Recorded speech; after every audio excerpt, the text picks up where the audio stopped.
আজি আপোনালোকৰ লগত এটা এনেকুৱা মস্ত বস্তু শ্বেয়াৰ কৰিবলৈ লৈছোঁ নহয়, আপোনালোকে দেখি বঢ়িয়া পাই যাব। এইবোৰ দেখিছেনে? মোৰ এই বাচনবিলাক, গোঁসাই ঘৰত ব্যৱহাৰ কৰা বাচনবিলাকৰ অৱস্থা।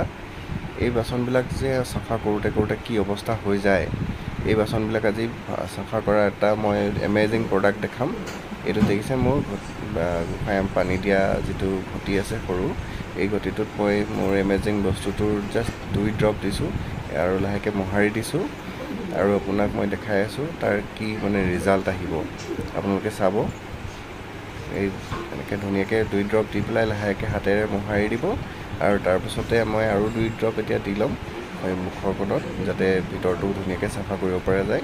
তাৰপিছত মই ইয়াত 2 ড্ৰপ দি দিছোঁ, 1 ড্ৰপেই দিছোঁ, 2 ড্ৰপ চৰি। এইটো চব ধুনীয়াকৈ তাৰপিছতে হাতেৰে মই মোহাৰি দিছোঁ।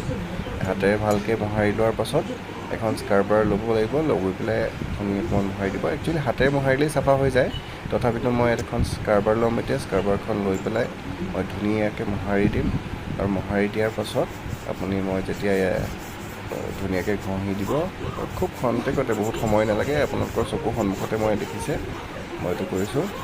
চব কি ধুনীয়াকৈ এইটো ৰংটো, তাৰ অৰিজিনেল ৰংটো ওলাবলৈ আৰম্ভ কৰি দিছে। এয়া এতিয়া মই ধুই দিম, চব কি ধুনীয়াকৈ হৈছে। তাৰপিছত এখন খালি শুকান কাপোৰ আপুনি তাক মোহাৰি ল'ব, যাতে তাত পানী থাকি নাযায়, নহ'লে পানী থাকিলে দাগ হৈ যাব। এয়া চাওক, মোৰ গোটেই গোঁসাইৰ বস্তুবিলাক মই কি ধুনীয়াকৈ বাচনবিলাক ধুই ল'লোঁ আৰু ধুই লোৱাৰ পিছত এই তাৰ এমেজিং প্ৰডাক্টটো মই আপোনালোকক দেখাম। প্ৰথমতে মই গোটেই প্ৰডাক্টবিলাক দেখাইছোঁ, কি ধুনীয়াকৈ চিকচিকীয়া হৈ চাফা হৈ গৈছে।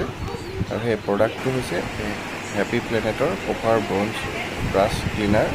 আপোনালোকে ঘৰত আনি এইটো ইউজ কৰি চাব পাৰে, খুব সুন্দৰ প্ৰডাক্ট।